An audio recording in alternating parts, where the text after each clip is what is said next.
Welcome everybody to Marquee Sports Network for this high school hockey matchup between the St. Viator Lions and the St. Ignatius Wolfpack. My name's Dylan Ward. That's Andrew Rubin. We've got Wes Anderson down at the sideline. We'll hear from him in a little bit. Jimmy the Wiz Olson, our technical engineer, as always. Gerard Boris, his assistant, and Matt Freeman, our cameraman. And Andrew, this is the last SHL regular season game before the winter break, and boy, is it a big one when you look at the standings. You mentioned it is the last game before we flip over to the new year, and there's an argument that this game tonight is between the two hottest teams in the SHL, in St. Ignatius and St. Viator. Yeah, St. Ignatius 7-1 in their last 8 games, losing last night to the Fenwick Friars, but before that, they had rattled off 7 wins in a row. As for St. Viator, three wins in a row, and they've won 10 of their last 12 games as the lights have dimmed here at Nicholas Sportsplex in Mount Prospect, Illinois. And we're getting ready for the St. Viator Lions to take the ice. They've always got a good in-game entertainment here, especially at the high school level. Absolutely, Dylan. I had the ability to play here at St. Viator, but this is, I believe, the first year where they have these pre-game introductions with the light show especially. Very special feeling, and something that I feel the players on St. Viator definitely appreciate. And listen, it's not just because this is on Marquee Sports Network, Andrew. They do this for every home game. It's been a great tradition new this season. St. Viator is one of those teams that does things right here in the SHL. Their fans are always one of the most competitive, well-supporting fans around the league. Always a big night when you get to play here at Mount Prospect, especially on a night like this in a game of this magnitude. As we await for the boys to come on the ice, the officials have made their way onto the playing surface. If you're familiar with Mount Prospect Ice Arena, we're here on the North Rink, where St. Viator plays their home games. We've got the Lion logo in both ends of the ice as well. As that 5 minutes on the warm-up clock just continues to sit there. It's a pleasure to be on Marquee Sports Network, third high school hockey game of the season on Marquee Sports Network in great partnership with the Chicago Wolves. We saw New Trier Blue and Chicago North at Allstate Arena and Glenbrook North and Glenbrook South on Thanksgiving Eve. And we've got some more for you as winter break rolls along. We've got the Metro Girls All-Star Game, SHL versus CCHL All-Star Game, as well as Lake Forest versus Stevenson in January. It really is a great partnership between both the SHL and Marquee Sports Network.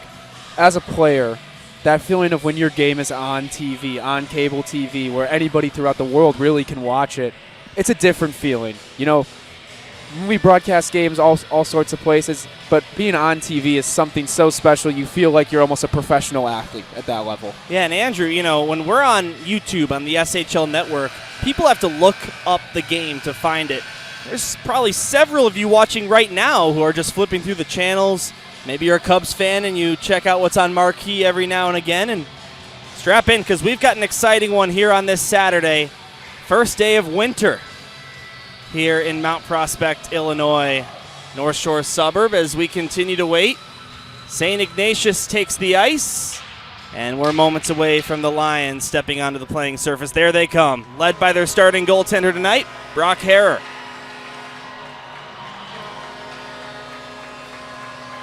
You mentioned the Lions starting goaltender, Brock Hare, Dylan, and his stats absolutely speak for himself. And on the other end, starting for St. Ignatius, it will be Brody Netsky as well, two of the top goaltenders in the state of Illinois.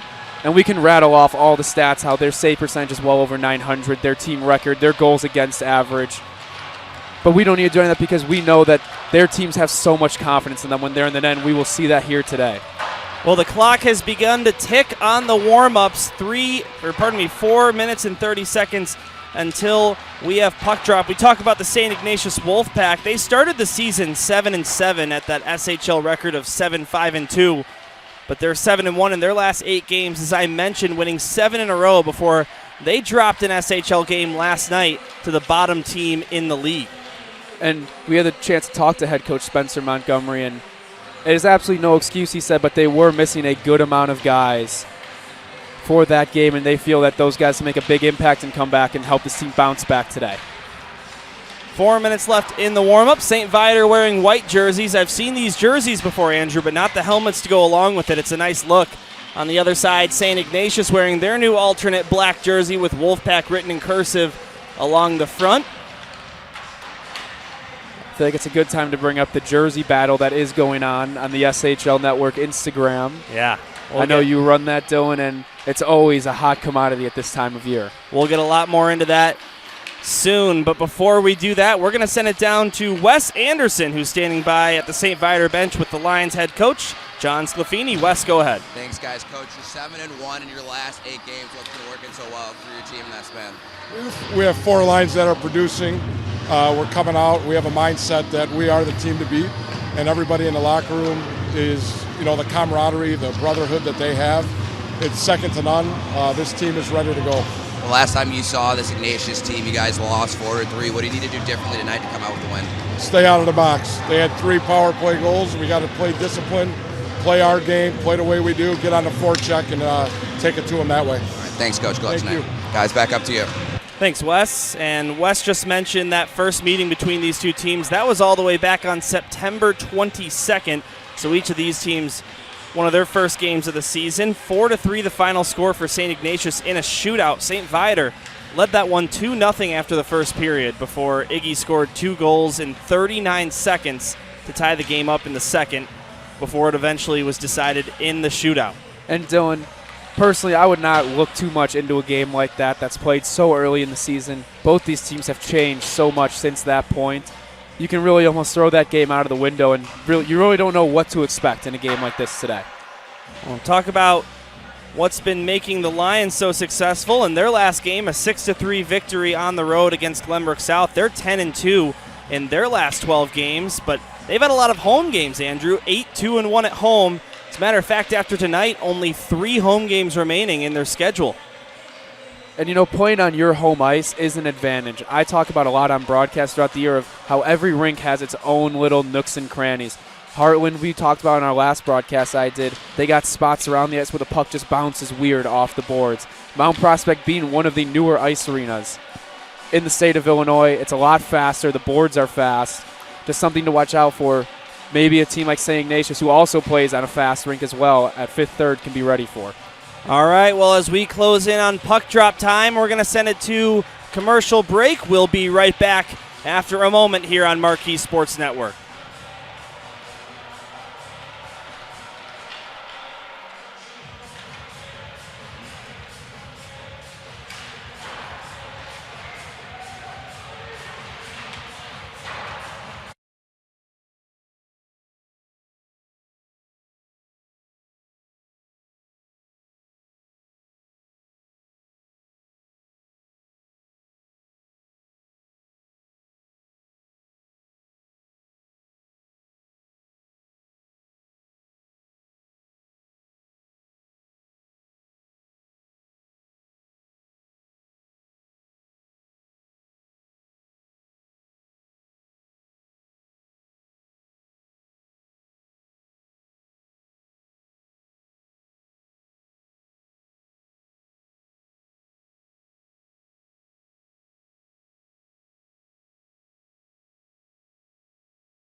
Welcome back to Marquee Sports Network. Dylan Ward, Andrew Rubin, Wes Anderson here at Mount Prospect Ice Arena. Hope you found us okay on cable TV for this high school hockey rivalry matchup. Last game in the SHL regular season before winter break. And Andrew, let's talk about our goaltending matchup tonight.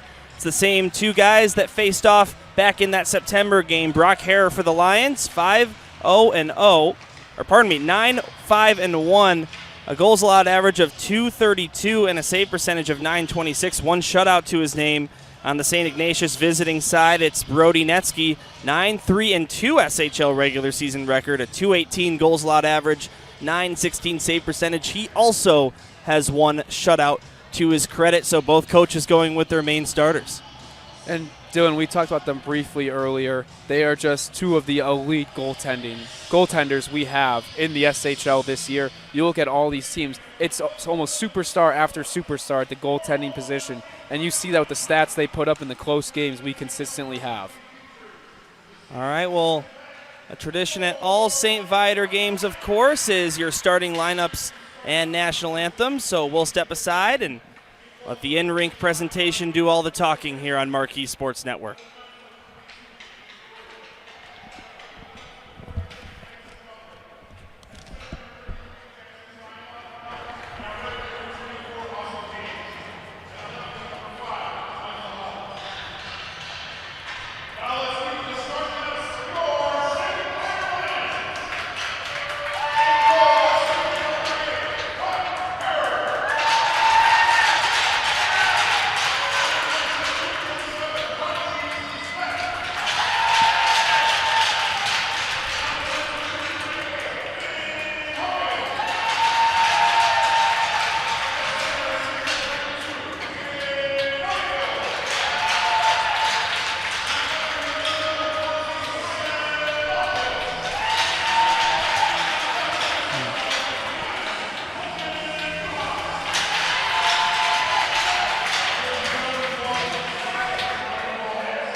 Star-Spangled Banner before a hockey game here at Mount Prospect Ice Arena. The PA announcer and DJ down there, Dominic Canena, has been with this St. Viator team for a while, had a son who played here, graduated some years ago, and sticks around and does the games, and he brings a good life and energy into the barn.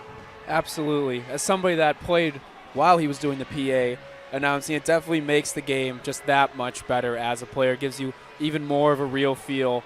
And we'll hear as when goals get scored, when he announces it too as well, it just gives a little bit more energy to the barn here at Mount Prospect. Both these teams looking for a quick start. How about this stat split, Andrew? When St. Ignatius scores the first goal of the game, they're 9-1-1. How about Viator? When they do that, 10-1-1. So each team only with one regulation loss following the opening goal of the game. And Dylan, we see that all throughout the SHL as well. We've seen Glumberg North and Glumberg South when they played earlier this year on Marquee Sports Network. Up until that point in time, both times when they score first, those teams, they always win. That first goal has been so crucial in SHL matchups this year. All right, here we go. Opening face-off at center ice, Viator in white, going from right to left on your screen. St. Ignatius in black going from left to right on your screen. The puck falls and we are underway. St. Viator controls as Loftus will dump this one in. 17 minutes as per usual here in the Scholastic Hockey League in each period. As St. Viator works with it in the attacking zone, it's brought back out by St. Ignatius. Grabbed right back by the Lions. Newhouse trying to get that one in there, but Jackson Steinloff takes it away. Out to neutral ice, knocked off the puck is Austin Haynes, and grabbing it instead, Hogan. He'll backhand it in before it gets kicked out to the neutral zone once again by the Wolfpack. Nice hit there by Finn Hogan to shut down that opportunity, as it looked like St. Ignatius might get a break early on. Now this one tipped in. Past center ice, so no icing. Speck plays it to Connor Sibitroff. That one takes a deflection as well. Here's Pepe LeBoy, centered at Sibitroff with a shot, and that one stopped by Netsky. Early grade A scoring opportunity for the Lions. Now this one tipped just wide. See this early forecheck for the Lions, putting a bunch of pressure on the St. Ignatius team. Thrown back up high, that's taken away and brought back out by St. Ignatius. This one played off the near side boards. Viator gets it out. Pizzuara goes up to LeBoy. Pepe LeBoy steals the puck. Lost it on the follow-up. Kept in the zone by Hong. He sends a shot down low. It's fought for down below the goal line. Early on in this one, just a minute 30 gone by. Cleared out by St. Ignatius this time. No deflection. And we get an icing with 15:21 to go in the first. Yeah, and Dylan, we saw that early chance for St. Viator. It was right off their forecheck. They actually intercepted a puck off the boards played by the St. Ignatius defensemen. They were the first guys there to support the play, and instantly they get that puck to the front of the net looking for a shot, and a big first save for Brody Netsky, up to a big task on his first shot he sees. Another save right off the draw. Now the Wolfpack get it out to neutral ice. Koenig plays it to the far side. Now Pukala. Back for Koenig. Pressuring for the Wolfpack. Reed Pienta. He gets ahead, but lost the race to the puck. Now Pukala gets hit into the boards by Max Meyer. Boy, he's a physical player, Andrew. Just look at his penalty minutes. 51 on the SHL season. Yeah, Max Meyer, both physical and he goes to the front of the net as well. He's on the power play unit for the St. Ignatius team. Kind of a jack of all trades as we see him deliver another hit there. This one sent down to the far side corner. It's taken by Lee for St. Viator. They can't clear it out, kept alive. Here's a shot, blocked away by Harrer. Now Meyer collects the puck below the goal line. Max Meyer cuts to the left side circle. Now up high, Meyer shoots. That one blocked by Koenig. And the rebound grab by Pukala on the near side corner. And Koenig, while taking a hit, able to backhand that one all the way out. Good little sustained offensive zone time from St. Ignatius there. So it looks like icing will get waived. Vasic just got a piece of it, number 60 in black on your screen. So here's another shot by St. Viator. That one would not go off the stick of Grayson Rizzuti. Now back up high. Here's a shot. Lots of velocity on that snapper, but it was stopped by Harrer. Rebound backhanded out. DePinto. And now Hogan will play it into the zone. Lions tag up and stay on sides. Good flow here in Mount Prospect. Not a lot of whistles. As a matter of fact, I think we might only have just that one icing call so far. No, that's on the speed of this game as well.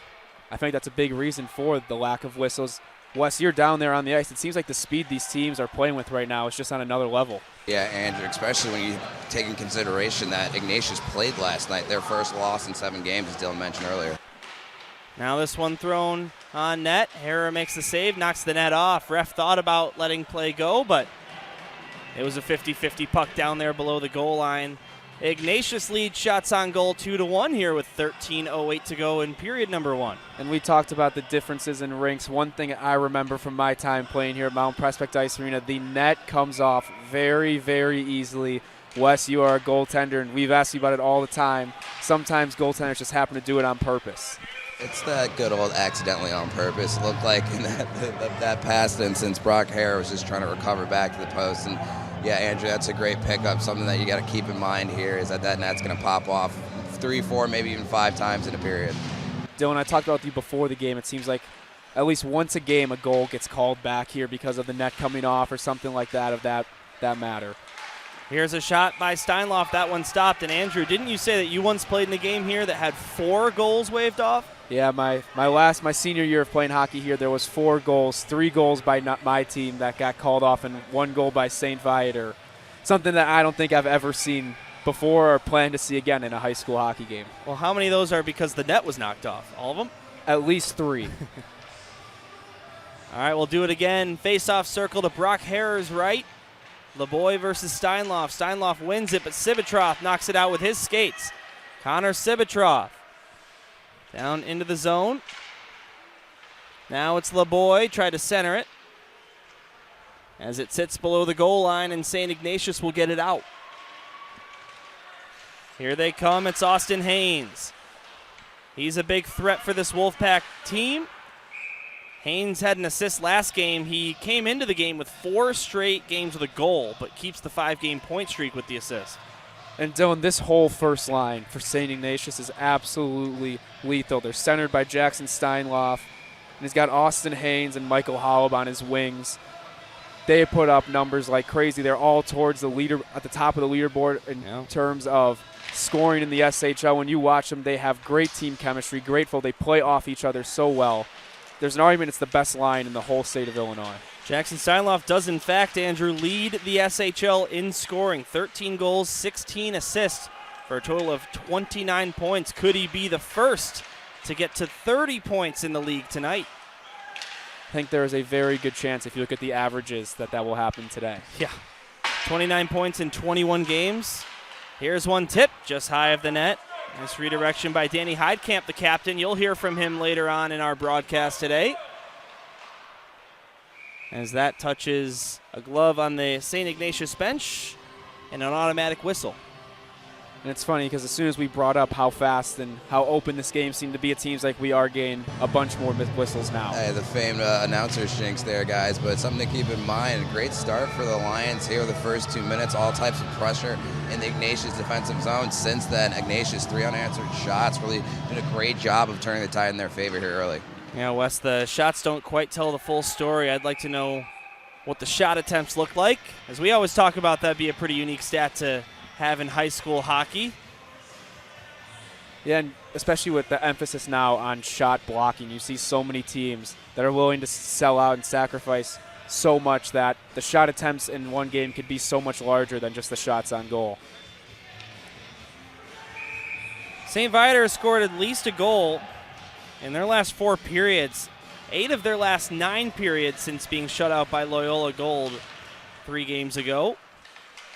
So consistent offense as this one's thrown in front and just tipped wide right in front of the net. Austin Haynes looking for that redirection. Real good chance there. Seemed like it was a set play off the face-off for St. Ignatius.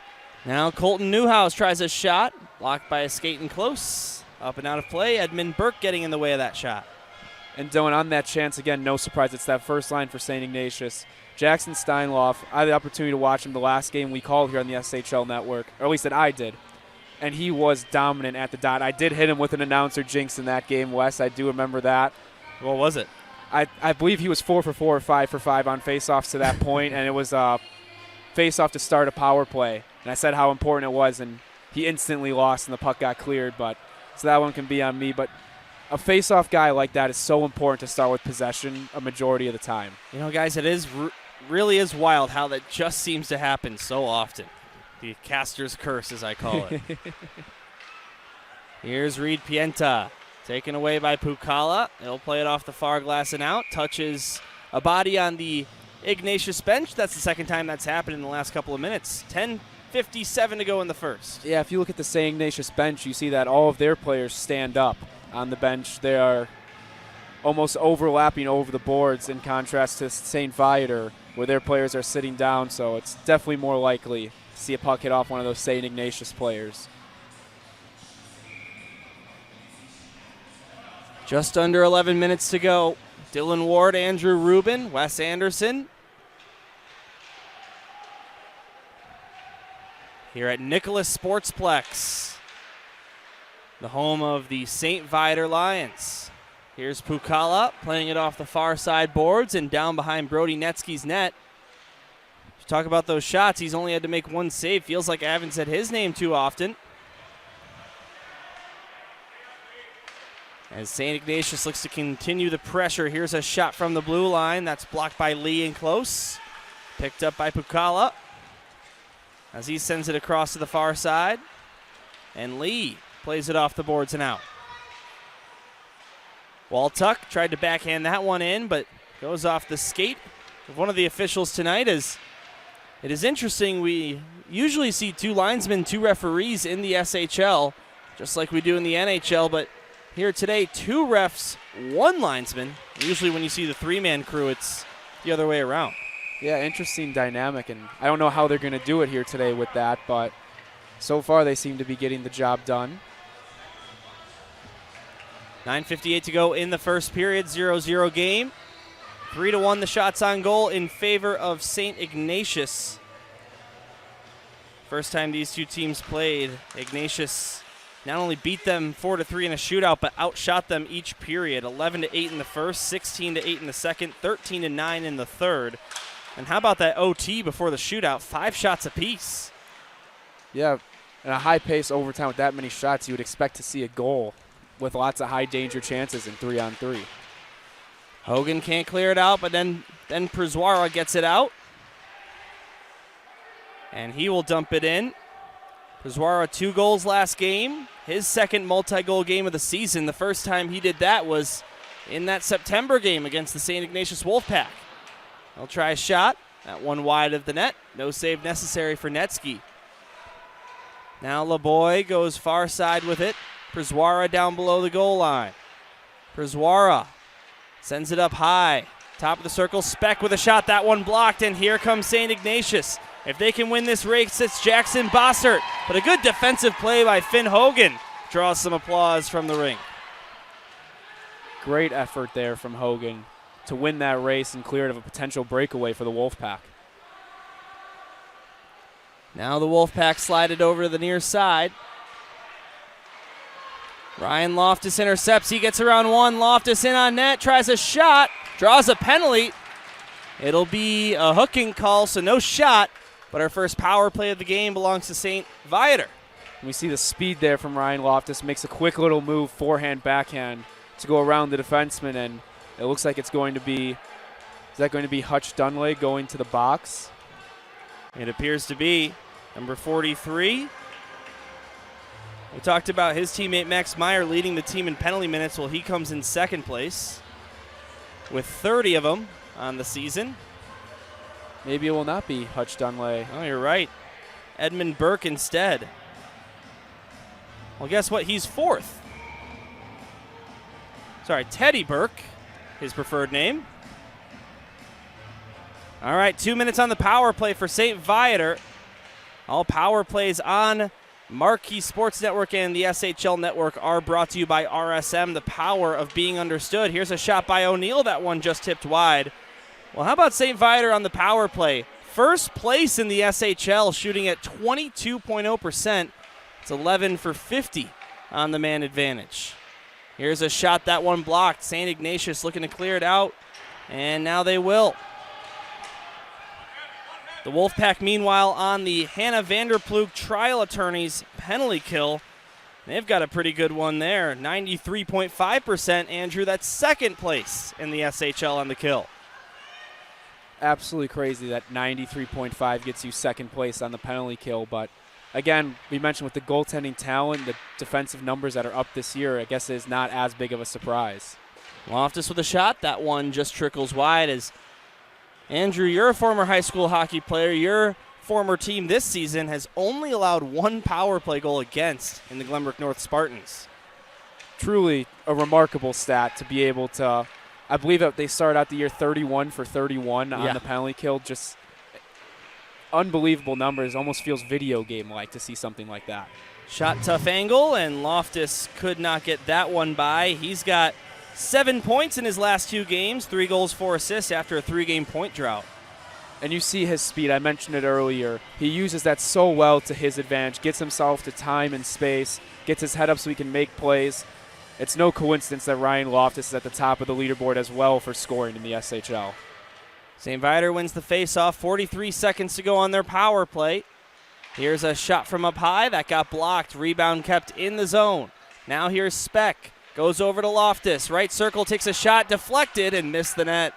Now Newhouse gets it. Near side half boards, flips one in. Goes on target. And a thud off the pad of Brody Netsky. Seeing a little bit of an effort here from St. Viator to get shots to the net on this early on power play. Establishing they're not afraid to get to the puck in the front of the net, and St. Ignatius needs to defend that. Loftus, one nice move, then another. Tries a shot. Trying to get around the body of Jimmy Doherty there. He could not. As Brock Hare taps his stick to signal to his team, the power play is coming to an end, and St. Ignatius kills it. They're 1 for 1 on the PK, and we stay scoreless here in the first period. 2 shots on goal for the Lions on that power play. Now battle for the puck, far side half boards, right near our sideline reporter. It's a good thing there's glass in here. Here's a shot, right side. That one stopped by Harrer, and now is a good time to remind you people watching at home to book your next group outing with the Wolves. Learn more by visiting ChicagoWolves.com or calling 1-800-THE-WOLVES to enjoy a game with your friends, family, or coworkers this holiday season.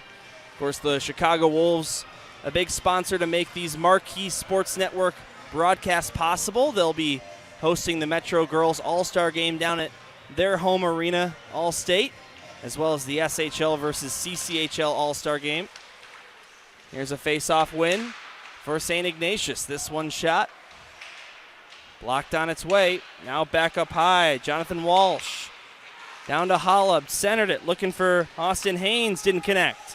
So now Moynihan instead got to Haynes. He shoots right in close and fired that one over the net. Got to put that one on goal. You see Michael Holub look to the sky. He was wide open on the back door there. I feel like if that puck's able to move to his stick there in that situation, he's able to tap that in. So St. Viator lucky to not be down 1 goal here with less than 6 minutes to go here in the first. Yeah, it was a great pass that set up Michael Holub. And Wes, I could not tell if that puck went on edge just right before he shot it for the reason for him to lift it like that. Yeah, it looked like it did. You could see it was knuckling as it hit the net behind Hare. No goals in the game. Hogan gets drilled behind the net with the hit there. Michael Holub, the third. We've got 2 the thirds in this game, 1 on each team. Michael Holub and Pepe LeBoy. That was a big hit there delivered by Holub underneath the goal line, establishing that forecheck that head coach Spencer Montgomery of the Wolfpack wants to have so bad, and what he attributes their success to, as well as their team defense that they've been playing. Here's Newhouse on a steal, gets it over to Loftus. He shoots. That one stopped by Netsky. Rebound Loftus grabs his own shot. Tried to flip it deep, but it's gloved out of the air by St. Ignatius. Loftus steals it right back. Picked the pocket of Steinloff, I believe. Now Loftus, left circle, takes a shot. That one stopped by Netsky. Rebound cleared out by St. Ignatius. Bounces off a skate, but eventually to Reed Pienta's stick. Pienta takes a shot, blocked by Hong. Swooping in there, O'Neal, as Hill fire it out. Knocked back in by the Wolfpack. Hong picks it up below the goal line, goes far side for Isaiah Barbie.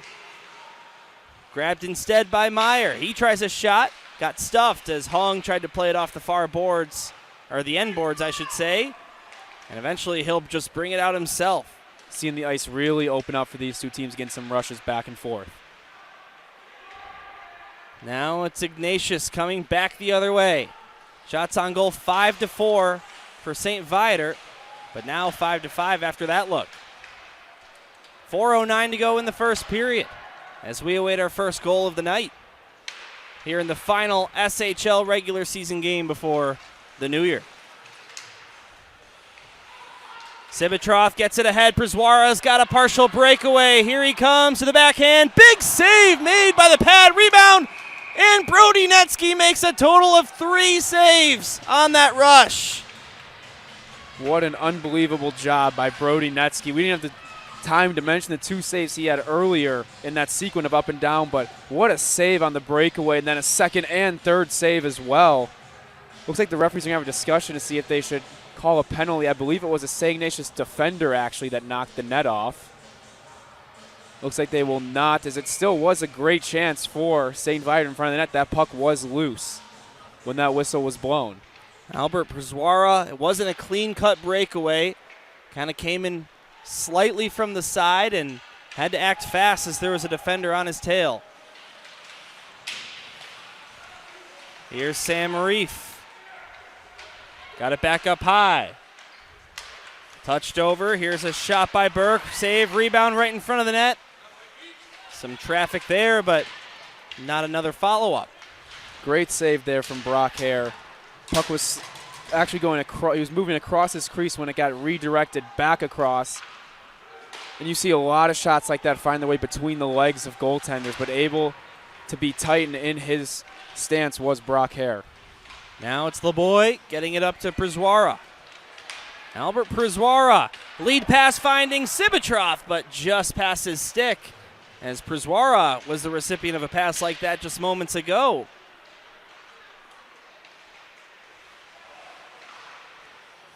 Now LeBoy gets knocked off the puck. St. Ignatius takes it back, and they'll fire it in. 2:40 to go in the first period. I think they only gave credit for one shot on goal, and should have been 3. So the official tally is 6-5. The ref gets taken down now in on net. Here's a shot and another save by Netsky. Almost an inadvertent screen there from the ref. Now racing after the puck, catching up to it. Here's a backhand try by Charlie Jeremy. It didn't work out. And the other way comes St. Viator. 2:15 to go in the first period. Still no goals in the game. Up and down we go, Dylan. It looks like we're going to have a save and a whistle here from Brody Netsky. And that's more of the action we expected in this game. First part, we saw maybe teams a little bit tentative, not trying to make a mistake, but the ice is wide open right now. We got rushes nonstop. Fast-paced high school hockey here on Marquee Sports Network. And guys, I'm surprised Brock Hare didn't come out to play that puck on that last opportunity for Ignatius. It looked like he had an opportunity to just play that up to the left side, but chose to stay back in the crease and nonetheless made a great save. Now here comes St. Ignatius, another rush. Moynihan taken away by Speck. Now Austin Haynes gets to it, but he'll send it to the far side where it's picked up by John Kolpins. Now near side, Koenig back into St. Ignatius zone. Simon Moynihan. Out to neutral ice, taken by Speck, who for a second didn't know where it was. Now a nice pass finds Hollub. Michael Hollub. Sort of a 1-on-3 rush, but now back up high. This shot just fired high of the net by Jimmy Doherty. As now we get a whistle. No surprise, the net is off, Dylan, off its moorings, just very ever so slightly. And it will draw a whistle here. Talked about earlier, and it still gets to me a little bit when I see it. Yeah, guys, it's one of those. It looks like it's on purpose, but Brock Harris is just using the post to his advantage, just trying to spring off that post and try and cover the net. So, like you mentioned, Andrew, that's going to happen quite a bit here tonight as we continue with this game. They might need to get the 2 points of contact pegs for the net here instead of just the 1 point of contact with how much it comes off. Do any of the rinks around here use that? I do not believe so, because you really don't need it for a youth game. It's more when you get to this level where you have goalies like this, like you said, Wes, with Brock Hare. There's just so much force when they push up off that post that it's almost the net has no chance to stay. Loftus, nice move. Got it to his man O'Neill. That shot wouldn't go. The rebound is blown dead as that net gets knocked off. It's going to happen a whole lot here today. 54 seconds remaining in the first period. Dylan Ward, Andrew Rubin, Wes Anderson, your broadcasters today. Jimmy the Wiz Olson, as well as Gerard Boris, your co-technical engineers, and Matt Freeman on your main cam. Hope you found us okay on Marquee Sports Network, or if you're watching on demand within the next couple of days following the game on YouTube. Happy to be with you here from Mount Prospect Ice Arena. Good step up there from Hutch Dunley. Now tipped in, Hutch Dunley chasing after it. 35 seconds left in the first period. As a steal by Ignatius. Here's Edmund Burke. They score! He centered it, and Hutch Dunley tipped it in. Only his third goal of the SHL season breaks the ice with 28 to go in the first. 1-0 to the Wolfpack. And we saw it was Hutch Dunley who led that forecheck in, did not win the puck. But this is the second time that we have seen Teddy Burke intercept that breakout pass just with a little stick lift on those far side boards from us. He curls to the middle and almost a shot pass right off the stick of Hutch Dunley, who deflects it into a wide open 4x6. And St. Ignatius gets the icebreaker real late in the first period.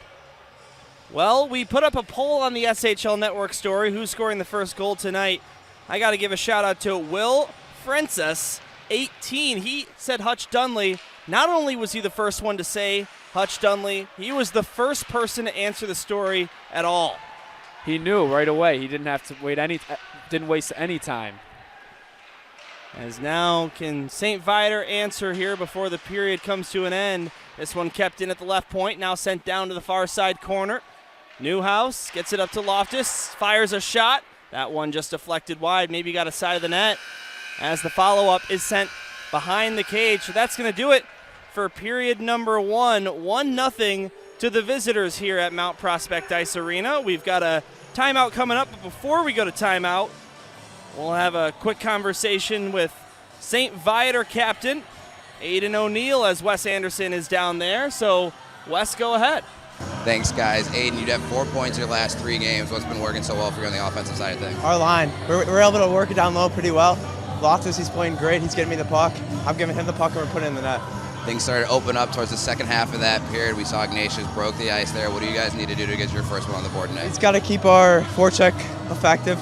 We're doing well, and we got to have a good defensive zone. All right, thanks. Yeah, thank you. Guys, back up to you.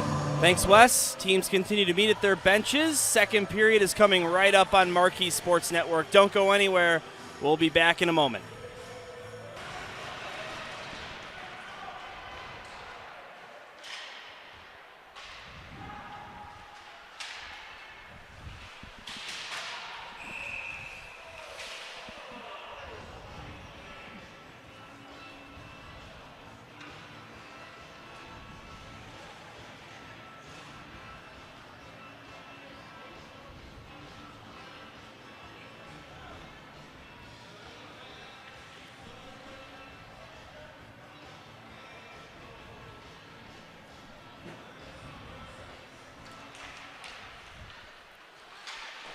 Welcome back to Marquee Sports Network. Second period already underway here at Mount Prospect Ice Arena.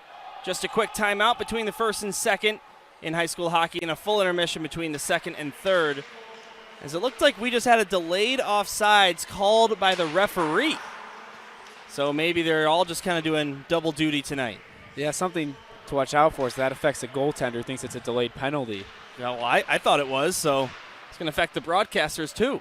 Of course, the goaltender will leave his net, go to the bench for an extra attacker if he thinks it is a delayed penalty on the call. Will definitely throw a wrench into things if that is really just an offsides. Something to watch out for. Now one thrown right in front, knocked out of there. Rebound sent out to neutral ice by St. Ignatius, who leads this game 1-0. The lone goal coming late in that first period. Hutch Dunley, a nice deflection with the shot from Grayson Rizzuti.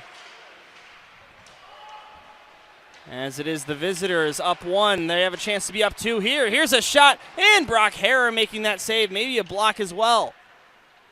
Big stop to start the period as we've switched sides here at Mount Prospect Ice Arena. And this one sent all the way down.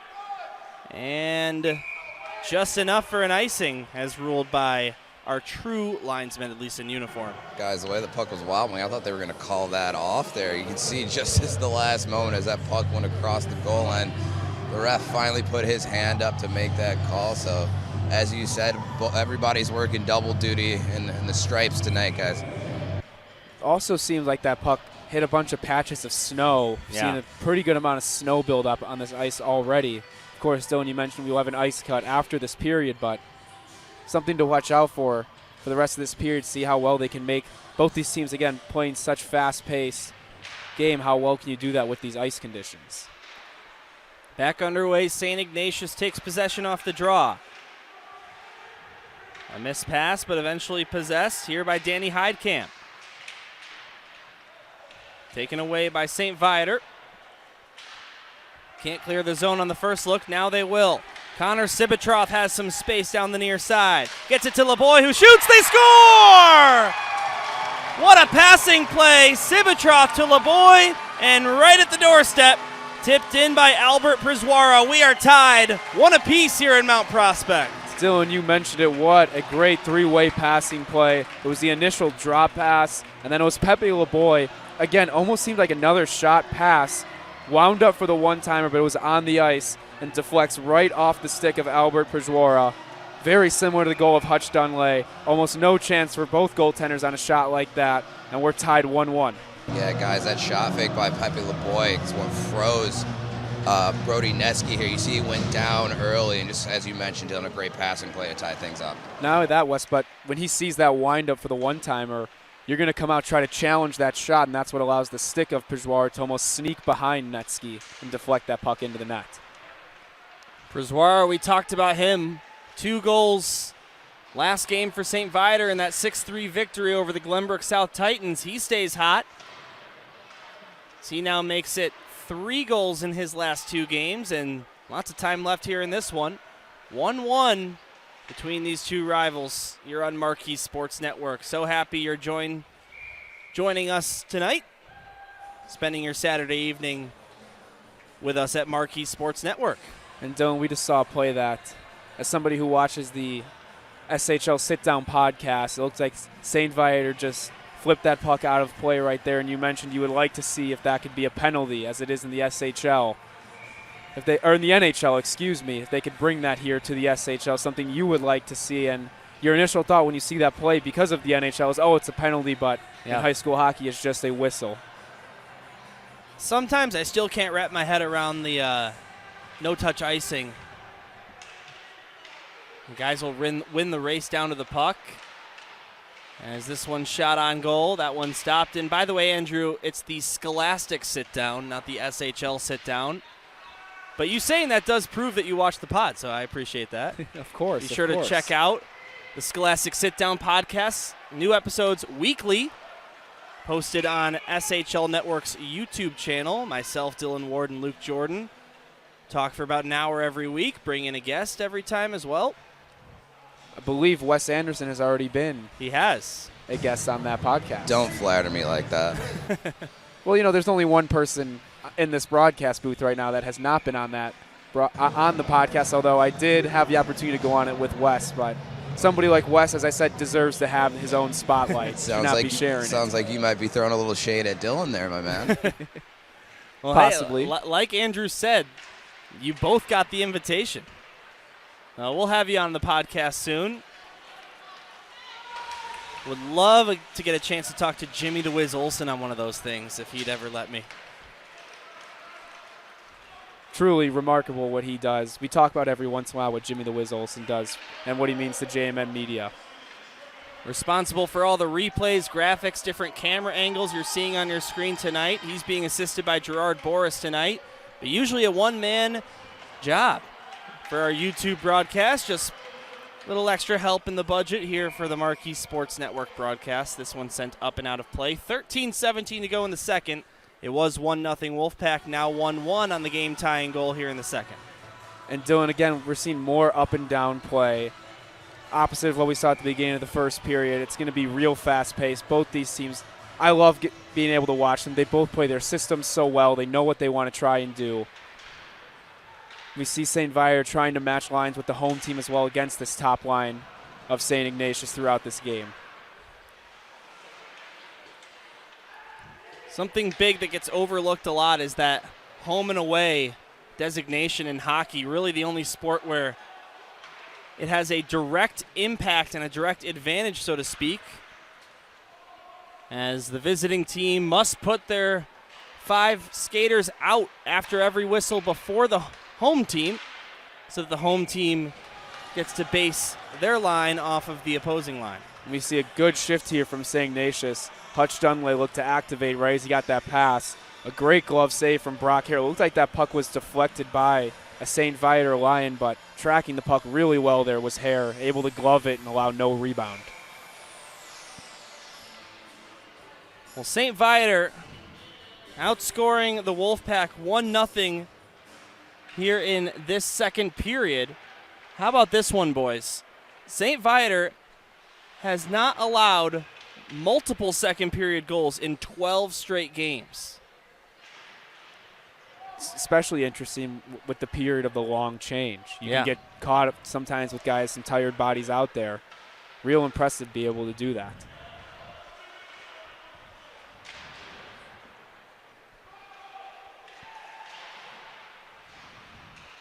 On the other side of things, St. Ignatius had scored a second period goal in 3 straight games before that streak got snapped as they were held scoreless in the middle frame against Fenwick. Here's a shot, that one stopped by Brock Harrer. The rebound picked up by Koenig. He'll play it off the far glass, but just missing that and instead into the Wolfpack bench. St. Ignatius got a couple of chances so far in this period, almost off of broken plays where the puck takes a weird deflection or bounces off somebody right to the front of the net. We've seen a couple turnaround shots already. We saw almost a one-time shot right there. Brock Hare's been up to all the tasks so far, but they always say get that puck to the front of the net and get some bodies there, and you never know what can happen. Albert Przwara assisted by Leboy and Sibatroff here in the second period. Hutch Dunley assisted by Grayson Rizzuti in the first period. And as for Rizzuti, he had been on a bit of a drought, 10 games without a point, but he had an assist last game and an assist tonight, so starting to build up a 2-game point streak here. Gets hot just as the year comes to a close, the calendar year. We get another whistle right off the faceoff, another turnaround shot there for St. Ignatius West. One thing I always heard, it's real difficult for a goaltender on those turnaround shots to be able to track the puck off the stick just because of its different look. Yeah, Andrew, it's almost like when you shoot off the backhand, it's just so hard to track off the stick blades. The goalies are, in a sense, almost guessing, but a shot like that just hits Hare right in the chest, so pretty easy save for a goalie of his caliber. Another shot, bodies in front, but another save by Brock Hare. Sibatroff extends his point streak to 4 straight games, came into this one with 3 goals and an assist in his last 3. And he was the one that started that whole play on his rush. He was able to have good enough patience to find Pepe Leboy. Yeah, I thought he was going to take a shot. You read my mind, Andrew. 11:23 to go in the second period. Here on Marquee Sports Network, still plenty of game left as Sibatroff looking for another point. Centers at Leboy. His shot gets stuffed by the opposing number 12, Danny Heidkamp. Yeah, and that was all-out effort there from Daniel Heidkamp, almost diving to get his stick on that puck. Now right in front, another look by Przwara wouldn't go, and Hong will ring it around. Down behind the net it goes. Danny O'Connor can't play it out. Barbie keeps it alive, but Heidkamp picked the pocket of him, and St. Viator forced to dump it back in. Now here's Burke. Up ice through the neutral zone. Over the line, this is Jeremy. Tries a shot. Gloved and deflected off the ceiling here at Mount Prospect Ice Arena, which obviously is an immediate whistle. And guys, you talk about the rules within high school hockey. Something that we always talk about in the second period is the amount of snow that builds up due to the lack of the ice surface in between the first and the second. Down here at ice level, you can see it right in front of me. There's a big patch to the right of Brody Netsky here, so just something to keep in mind as we go on here in the second period. Yeah, normally you have to get down to ice level to really see the snow build up.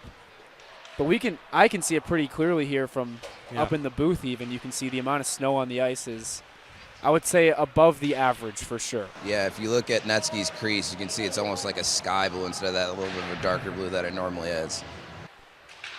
Yeah, we've got a pretty heads-on view of the action here. Your camera view is actually not where we're positioned.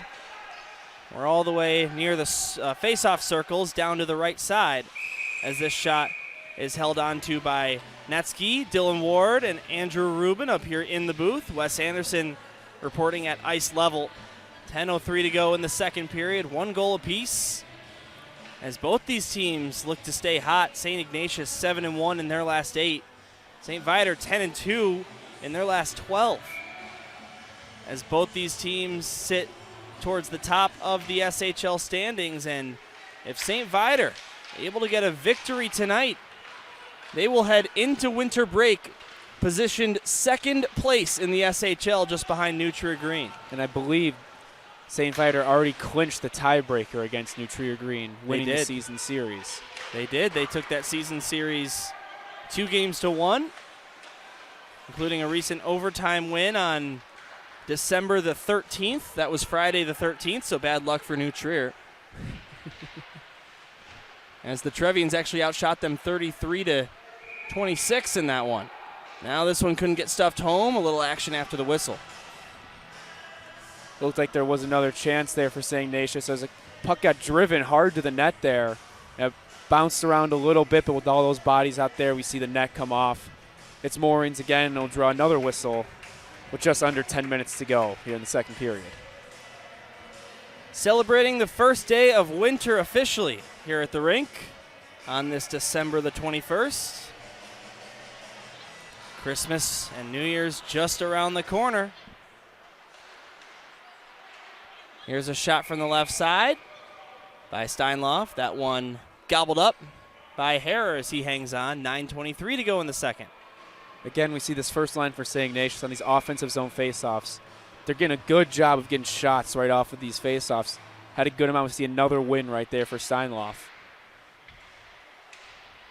Now right in front, a high danger chance as that puck sitting there loose near the crease, but eventually brought out of the zone. Sibitroff plays it off the boards. Pepe Leboy gets to it. Leboy centered it. Not a clean pass, but it will find Speck, who sends it down low. Now lifted out by St. Ignatius. Settled down and knocked in by St. Viator. Just about halfway through regulation time here at the Nicholas Sportsplex. Now's as good a time as any to let you know at home. Get a jump on your holiday shopping with awesome gear for your favorite Wolves fan. You'll love their hoodies, tees, hats, and novelties from Violent Gentlemen, Nike, Adidas, and more. All available right now at ChicagoWolvesStore.com. Offensive zone faceoff for the Lions. As Koenig gets ready at the right circle, actually tried a shot off the draw. Now this one thrown to the net. Rice right in front looking to deflect that one home. He could not. Rice with a goal last game. It's a real good deflection there from James Rice, but an even better save from Brody Netsky with the right pad. Now we've got a tie-up here in the near side corner as Koenig pinning down Edmund Burke. And some pushing and shoving as a result. Wes, you were right there at ice level. What'd you see? Yeah, it just looked like a classic tie-up. I'm not sure if both are going to go sit in the box or not. Looks like we're going to get some offsetting minors here. I think we'll just play 5-on-5 after that. But quick injury update here down at ice level as Isaiah Barbie twisted his right hand, but going to get a wrap on that. Think he's going to be able to return, but until then, the Lions going to be down one man here in the second period.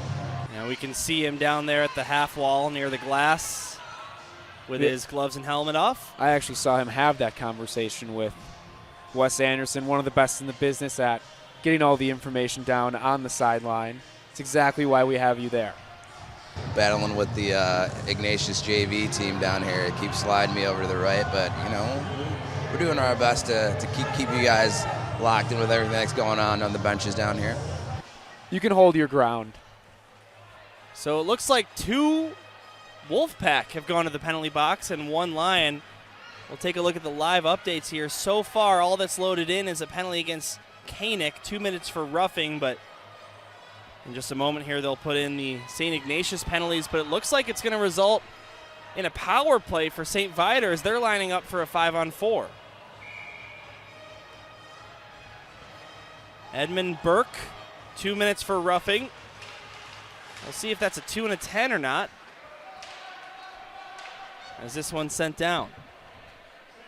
I think what they got was, I believe, it right after the initial scrum, a St. Ignatius player came over and just gave a little bit of a shove. And I think the official did not like that guy kind of being the third guy involved. Here's Newhouse. St. Viator on their second power play of the evening. All power plays brought to you by RSM, the power of being understood. Here's Speck with a shot. That one blocked in close and sent back out to neutral ice. We remind you that you are currently looking at the #1 power play in the Scholastic Hockey League versus the #2 penalty kill here in this league of 11. You saw that shot blocked by Michael Holub.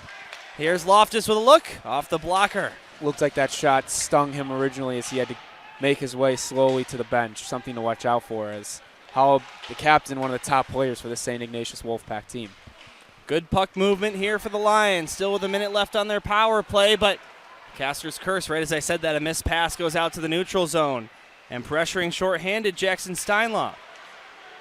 Steinloff actually with 3 shorthanded goals on the season. Now here's Hong, leaves it. Przwara takes a shot in close. That one blocked and cleared off the glass, but not out. Now it will just come outside the zone. This one taken away by the Wolfpack. Here comes Steinloff down the right wing side, fires a shot. Save made as hanging on to it with the glove, Brock Harrer. As we get a whistle, 24 seconds remaining in the penalty. Yeah, it looked like it was a 2-on-1 there, shorthanded for St. Ignatius. Jackson Steinloff with the puck, snapped it right into the glove of Brock Harrer, who held it there, and we saw a little bit of frustration there from Steinloff. Gave the boards a little bit of a whack, knowing he had a pretty good chance at that one. No penalties against St. Viator yet, or I shouldn't say that, no power play for St. Ignatius yet. St. Viator, on average, only 5.9 penalty minutes per game, as that is the second fewest in the Scholastic Hockey League. Connor Sivitrov looking to add to his assist tonight. Now Speck loves it down, finds Przwara, looking to add to his goal tonight. Tries for a second, that one stopped, rebound. Nobody at the doorstep. Now Speck tried to get it over to Sivitrov, and it's taken away by Ignatius, whose penalty has ended. So we're back to 5-on-5, and St. Viator 0 for 2 on the man advantage here about halfway through the game and some change. Now a stuffed chance, 1-2, now 3 shots on goal, all of which stopped by Harrer. Has some commotion down there at the goal line after the whistle. Yeah, it looked like Jeremy, almost a power move right to the net there. Tried to stuff that one, got a couple of whacks at it as well, up against the pad of Brock Harrer. And he pays a price for it right after as he got taken down by, looks like a trio of St. Viator Lions. St. Viator trailed this game 1-0 after 1, but a bit surprising to me, maybe not so surprising with their overall record. But when St. Viator's down after the first period, a record of 3-1. Well, they tied this game up real quickly, and also something to take note, they aren't down, seems like, very often as well and after the first period. Yeah. So it's only their 5th time, and what is game number 21 of the season for them now. Game number 23 for Ignatius, which is why this could be such a critical victory for the St. Viator Lions as they look to jump into second place ahead of St. Viator, who currently, instead of St. Ignatius, who currently occupies that spot. Now here's Loftus. Out to neutral ice. Grabbed by the Wolfpack. They'll enter the zone once again. Here's Meyer with a shot. That one just wide. Rebound behind the goal line. Now Vasek swoops in there. Penalty coming, I believe, against St. Viator. Looks like it's going to be roughing is the call. So after St. Viator unsuccessful on their recent power play, St. Ignatius will get a turn. It'll be their first look of the game on the RSM power play, the power of being understood. But you want to talk about this penalty kill for St. Viator. That's the Hannah Vanderploeg trial attorney's penalty kill. 24 for 24 in their last 11 games. The last team to score a power play goal against them, Glenbrook North, on November the 6th. So approaching almost nearly 2 months. Yeah. As St. Ignatius looks to break that streak. Right circle now down low. This one sent to the left side. Here's a backhand shot. Would not get past Harrer. Rebound brought up high once again. Dunley goes over to Meyer. Played to the far side. Jackson Steinloff. Steinloff still waiting for his first power play goal of the season. Does have 3 assists on the man advantage. St. Ignatius' power play, something that they'd probably like to work on a little bit more. 14.5%.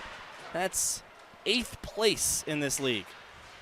And Dylan, I mentioned I got to call the game they played against Loyola, and when I first heard that stat, it almost shocked me because of the firepower that they have on offense. Now here's Steinloff, 4:10 to go in the second period before the Zamboni.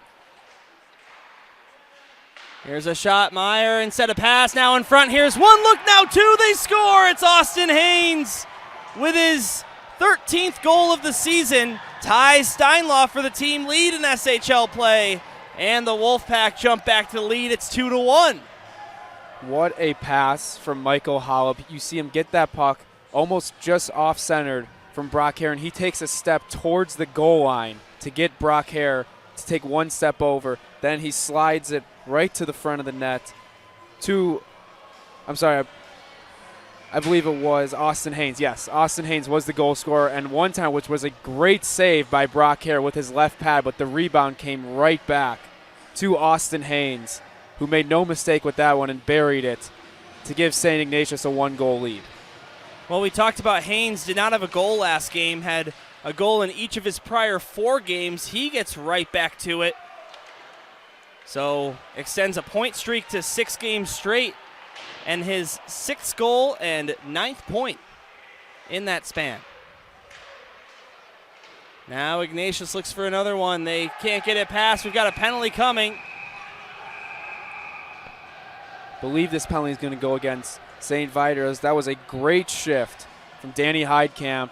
Forced a turnover on the forecheck, took a turnaround shot, then ended up going wide. Then he got back to the front of the net, won the puck, was battling away at the rebound. Looked like he got cross-checked in the back. So that's what drew the penalty.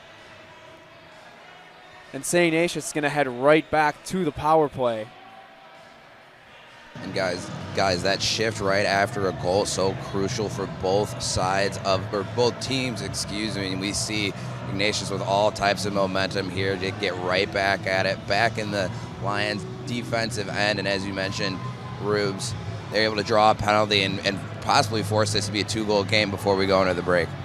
It's a great pickup from U.S. That shift after goal is just so important. And we see right here St. Ignatius with a great chance to double their lead very, very quickly. So back to the RSM power play. St. Ignatius just scored a power play goal moments ago, breaking that streak we just talked about of St. Vitus not allowing a power play goal against an 11 straight coming into this one. Like I said, folks, the caster's curse is a real thing. Now top of the right circle. Up high, Dunley. Goes back for Steinlauf, now below the goal line. Up for Meyer. Max Meyer being pressured from O'Neill as he gets that one down to the right side circle. Steinlauf below the net. Gets it back, takes a shot. That one stopped by the pad of Brock Hare. Great rebound control as well. Angle that rebound towards the corner. Now this one stripped by Loftus. He comes out with it. A shorthanded breakaway. Ryan Loftus could not find the 5-hole as Brody Netsky holds his ground, keeps his team in the lead. Netsky has been tested a few times tonight on breakaways and odd man rushes, but has been up to the task. Yeah, guys, on that last one, he was down a little bit early. I think Loftus might have been in tight too much to elevate that puck over the pad, but either way, 2 great saves on the breakaway for Brody Netsky tonight.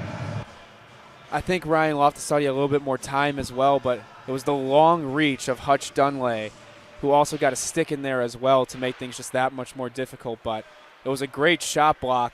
And again, we see the speed of Ryan Loftus there to generate the chance for that breakaway. 2:30 to go in the second period. Reminder, folks, don't go anywhere during the intermission. We have our sideline interview immediately after the second period with Danny Heidkamp, the captain of the St. Ignatius Wolfpack. Along with that, we have Max Anderson, a pre-recorded interview with Vice Chairman and Governor of the Chicago Wolves, Wendell Young, to keep you company during the Zamboni. Before the third period, about 10 minutes later. Still in the power play for 30 more seconds are the Wolfpack. This pass missed, and they'll have to carry it back outside the zone.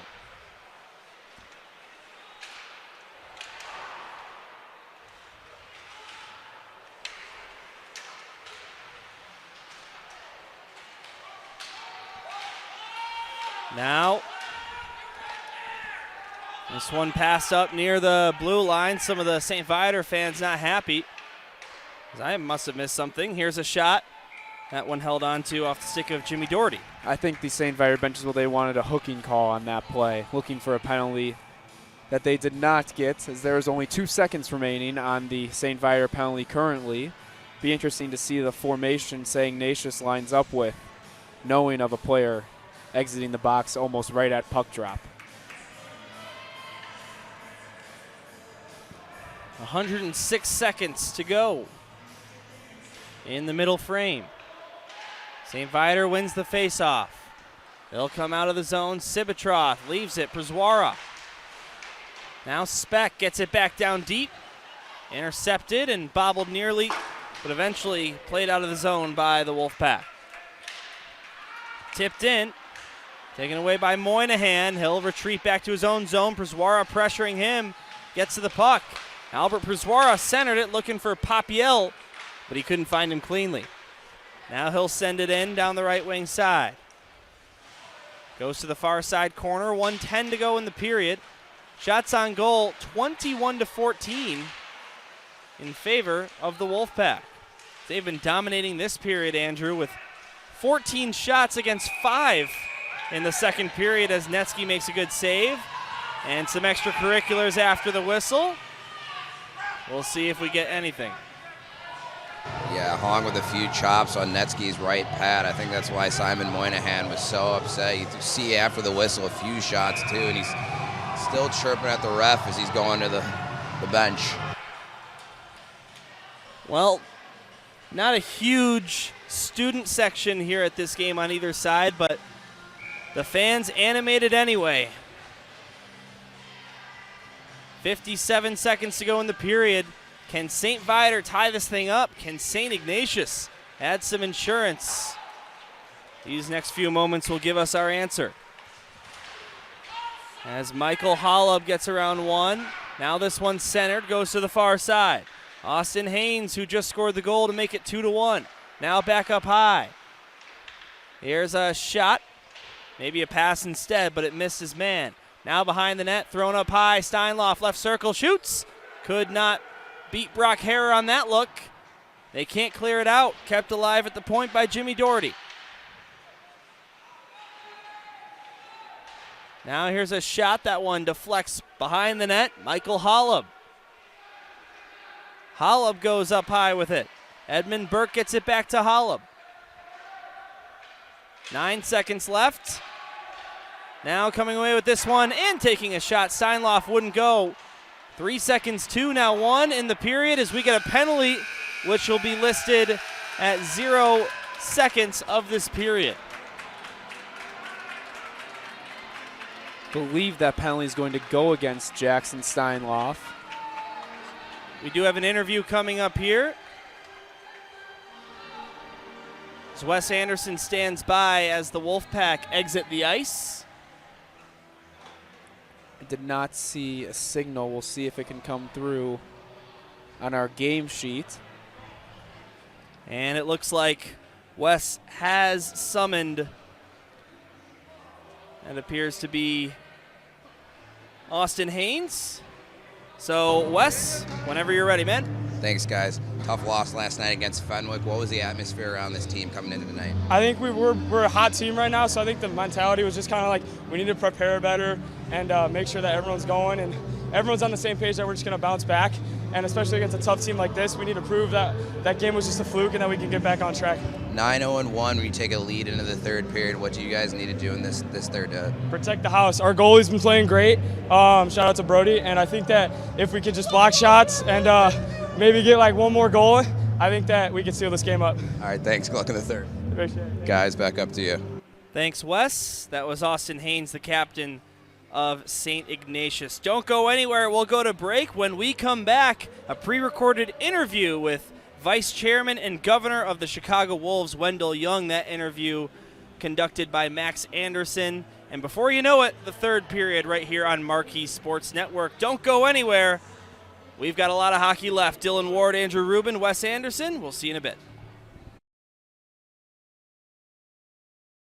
Welcome to the Intermission Show here at Mount Prospect Ice Arena. We have the pleasure of being joined by Wendell Young, the Vice Chairman and Governor of the Chicago Wolves. Wendell, really appreciate you taking the time to sit down with us here as part of this incredible showcase that we've put together. So I want to start there. This high school and community-based showcase. Obviously, we had the college club game back a couple of weeks ago as well. Being on Marquee, this partnership between these different leagues, what's it meant to the organization? I think it's great for everyone involved, from our organization right straight through, recognizing club hockey, recognizing high school hockey. You know, club hockey has we've got a spot for club hockey, as our owner Don Levin, his son Robert played club hockey at ASU, and as a freshman he won the national championship, and he actually ended up being the MVP. So I actually attended the national championships and watched them. So from that standpoint, high school wise, I grew up in Nova Scotia in Canada, and they always talk about the Minnesota showcase, the big game in Minnesota, you know, at the big arena, and it was a big thing in Canada to know about that. And right now, we're making strides in Illinois to make it prominent, and stuff like this, the partnership with Marquee, having showcases. We're trying to get high school hockey to par with Minnesota, which is probably a long way away, but we're making the right steps, and things like this, putting players on air, putting them on Marquee is awesome. You mentioned the growth, especially the Chicagoland area, and I know that's one of the big motivations behind the magnificent new facility that's going up, opening in August of 2025, your practice facility. But that's not just about the Wolves and a place for them, the team to practice. It's about the community and everyone else. How did that idea come to be, and what do you see that impacting kind of the Chicagoland area? Well, first of all, it was by the Mayor Stevens of Rosemont. We play at the All-State in Rosemont, and he wanted our team closer.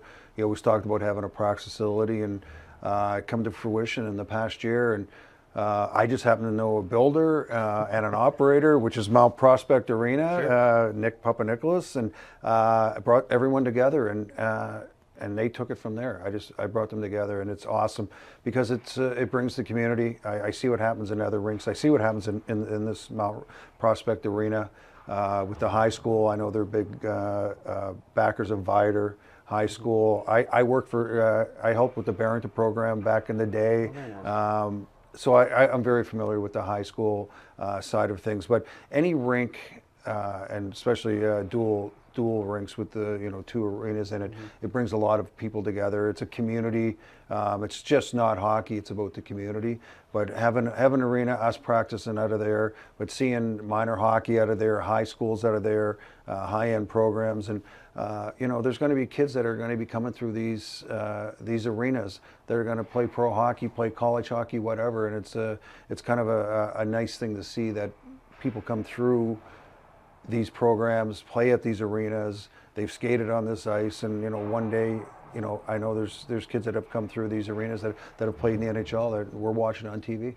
I know one of the motivations, and just reading some of the public statements too, is if you're a hockey parent, especially in this area, you're familiar with the 10:50 p.m. ice slots for your 10-year-old. The 6 a.m. time slots before school for your 9-year-old. So, what do you see as potentially the impact of just more ice? And I know that, I've seen quotes from Papanikolaou indicating that they want even more because they know there's a demand. They don't want to have kids playing hockey at 10:50 p.m. on a Tuesday night. That's exactly. And if you do the background on the Mount Prospect Arena, it's actually Nick Sr. He wanted some ice for his grandkids because it was so hard to get ice, and that's how they got into the ice arena business. And you got to tip your hat to them because they've really taken it in Mount Prospect. I know they're involved in other arenas. They might be building some more arenas above and beyond the Rosemont ones, but it's a huge undertaking for parents and kids, and especially there's curfews and getting home late in school work through this, so more availability to ice time, prime ice, as we say, like anywhere from 4 o'clock in the afternoon to 9 at night is prime ice, and there isn't enough of it around here. And like you said, I know from my own experience with my kids, getting home at midnight, after midnight, and even when they were old enough to drive, they couldn't drive because there was curfews, and right. So you're going through all that. So the availability of ice is so much better, and the programs are expanding, and and again, when all hockey is going well, it's good for everyone. Absolutely. Welcome back to Marquee Sports Network, everybody, live from Mount Prospect Ice Arena.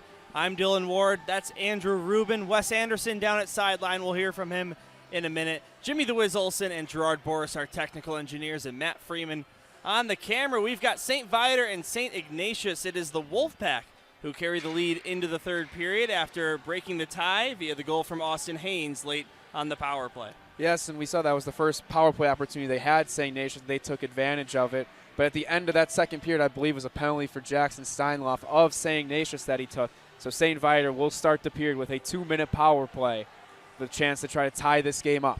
Andrew, you're right, and it actually went in as a 2 and a 10 against their leading scorer. Not just their leading scorer, but the SHL's leading scorer, Jackson Steinloff, unavailable here for the third period. So that's for the beginning of the third period, I should say. He'll be able to come on at the end, but St. Viator has scored in 3 straight games in the third period. Meanwhile, the Wolfpack have allowed a third period goal in 4 of their last 5 games, and we saw St. Ignatius trail 1-0 and 2-1 to Glenbrook South before a 4-goal explosion in the second period. So we know that they can score in bunches, and we'll see what happens as the teams get ready to take the ice. Yeah, and Dylan, we mentioned Jackson Steinloff, not only him missing 12 minutes, but he's also one of the top penalty killers for this St. Ignatius team. A huge loss for St. Ignatius. Again, he will be back to play with, I guess, 5 minutes, maybe a little bit shorter if St. Viator scores on this 2-minute man advantage. Yeah, no kidding, Andrew. How about 3 shorthanded goals and 1 shorthanded assist as he leads the team in shorthanded points as St. Viator now returns to the ice wearing white, St. Ignatius wearing black. As we're going to send it down to Wes Anderson, who's standing by with head coach of the Wolfpack, Spence Montgomery. Thanks, Dylan. Coach Austin Haynes breaks the tie there in the second period. He's got 6 goals in 5 games. Just how special is he? Yeah, he's a special player, captain, leader, bought into our program.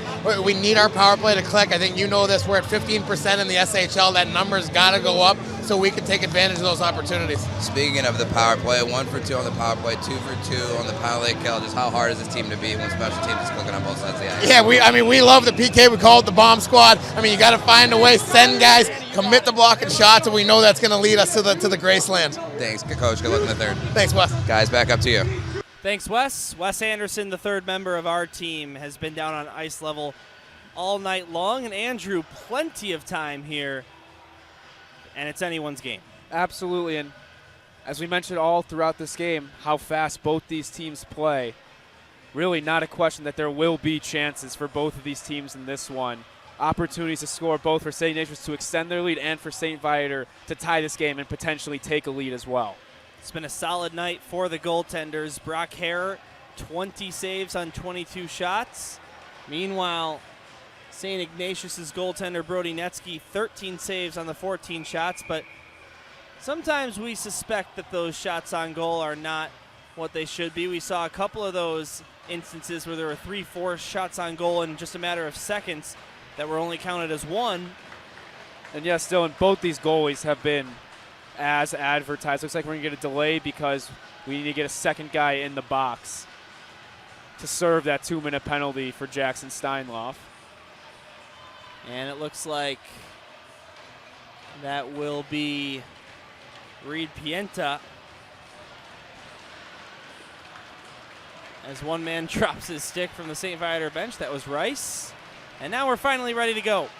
We've switched back to our first period shooting side. St. Viator goes from right to left, and St. Ignatius from left to right. Got a nice jersey matchup here. Don't forget to vote on the jersey battle.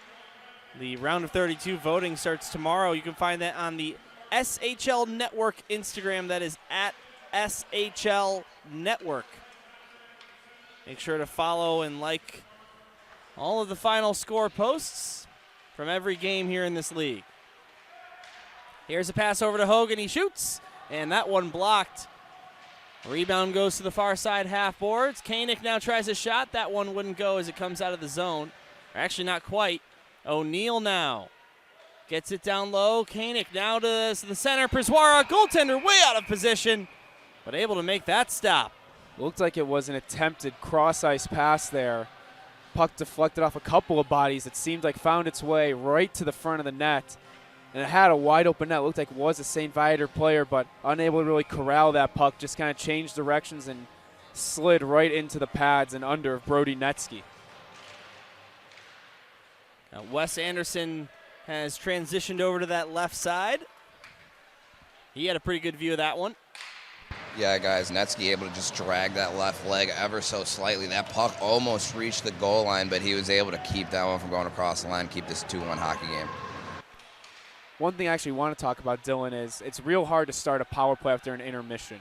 You know, power plays are something you want to have when you have good feel with your teammates and chemistry, and it's hard to come out of an intermission with something like that, even though they do have the new fresh ice. So it is a little bit help on that, but just that makes it that much more difficult overall. 30 seconds left on it. Just getting started here in period number 3 at Mount Prospect Ice Arena. So glad he could join us on this Saturday night, live on Marquee Sports Network. Here's Colton Newhouse, goes up high with it. Speck, now down to Loftus, takes a shot, he scores! Ryan Loftus stays red hot. He ties the game up 2-2. And he's now got 8 points in his last 3 games.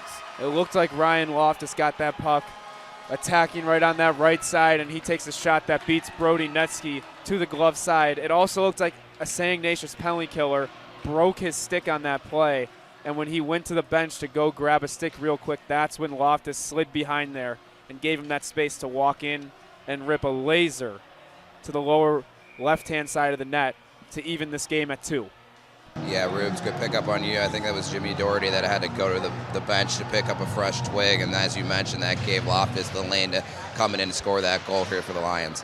Something to take note of for St. Ignatius fans, that now Jackson Steinloff will be in the penalty box until the first whistle after 5 minutes and 13 seconds. Of course, 10 minutes now. He has to wait until he'll be able to return to the ice.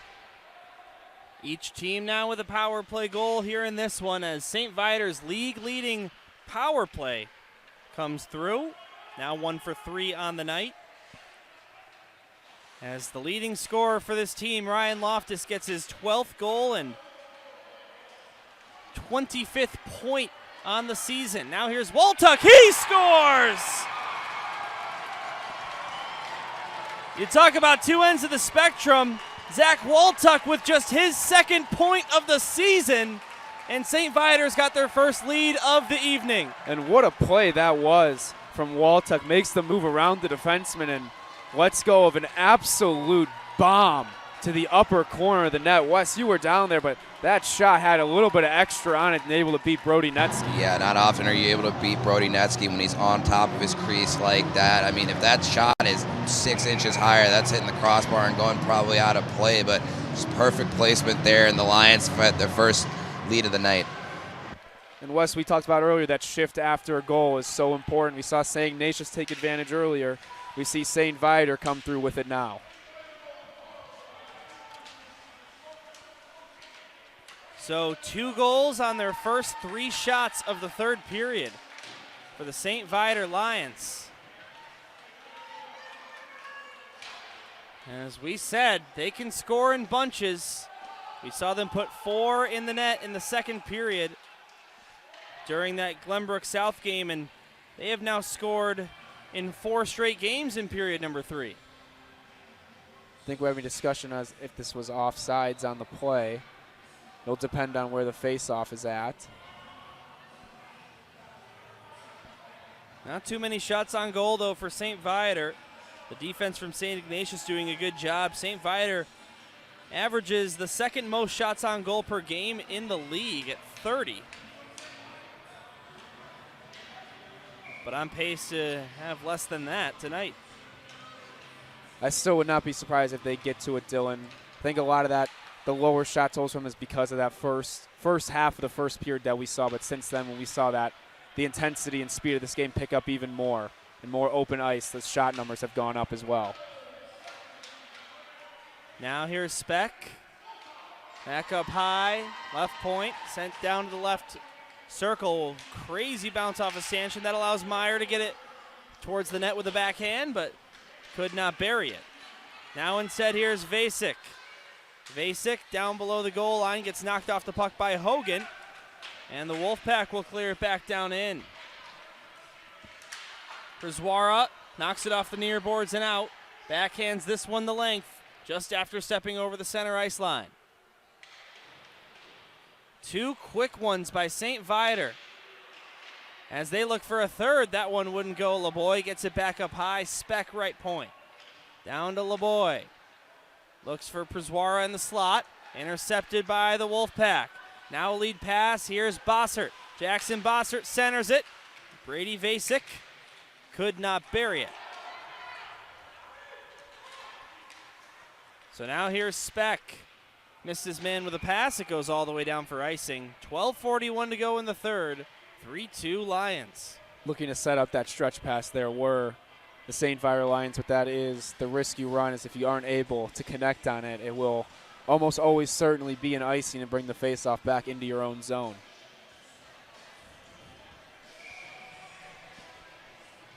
Two goals for the Lions, separated by 45 seconds.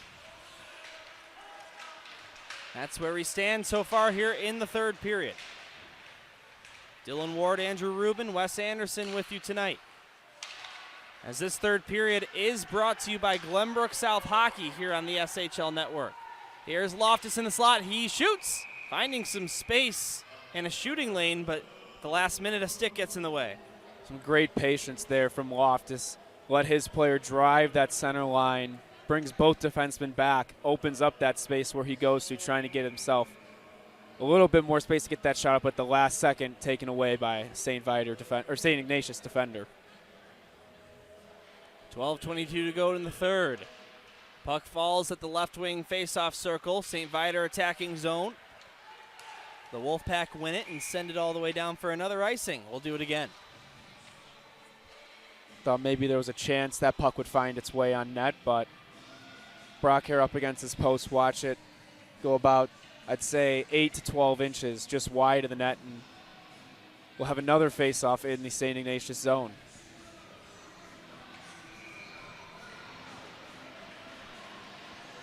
Same dot. Aiden O'Neill ready for the draw. He wins it. Loftus up to Lee. Now back for O'Neill. Newhouse gets it to O'Neill, tried to center it, but that's intercepted by the Wolfpack. Here they come. And it's Austin Haynes, who already has a goal tonight, looking for an assist this time, but could not center it for Michael Hollop. Great stick there from Hong on St. Viator to tie up Hollop. Now Loftus. Back up high, and Ignatius will come the other way again. Here comes Danny O'Connor. Sends it down to the near side corner now. Try to get it back from a pass from Austin Haynes. That was a nice play. Great stick from Brock here. If he doesn't deflect that pass, good chance it ends up in the back of the net. Now a 2-on-1. Newhouse shoots, and a glove save. Making it look easy there is Brody Netsky. Huge save there for Brody Netsky and St. Ignatius, keeping this at a one-goal game. Guys, O'Neill was on the back door too, so if Netsky gives up any rebound there, it's possibly 4-2. So great on him to just snare that with the glove and just get a whistle for his team. You're right, Wes. Just as important as that first save is keeping the no rebound as well. 11:28 to go in the third period. St. Viator holding on to this lead that they gained for the first time in this third period. They're looking for more. Here's a shot. Not one stop.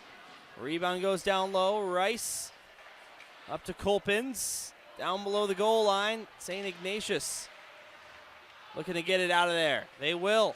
Here comes Danny Heidkamp. Heidkamp over the line. Left wing side. Takes a shot. Stick right and close. And look out. That made it all the way over the protective netting. Seen both teams doing a great job getting sticks and bodies in that shooting lane. I feel like we've already seen at least north of 5 to 8 shots blocked early on in this third period, Dylan, and that's exactly what you have to expect from both of these teams. We've heard both coaches allude to it as well. As I'll remind both of you guys, and maybe especially Wes, we do have to make a selection for our Wintrust save of the game. Have any stood out to you guys so far? Real tough for me to say. One that especially stands out for Brock Hare was the initial save he made on Austin Haynes, but right immediately after that was the rebound that Haynes was able to bury on that one goal.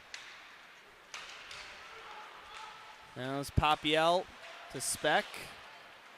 Off the boards and tipped out, regained by St. Ignatius.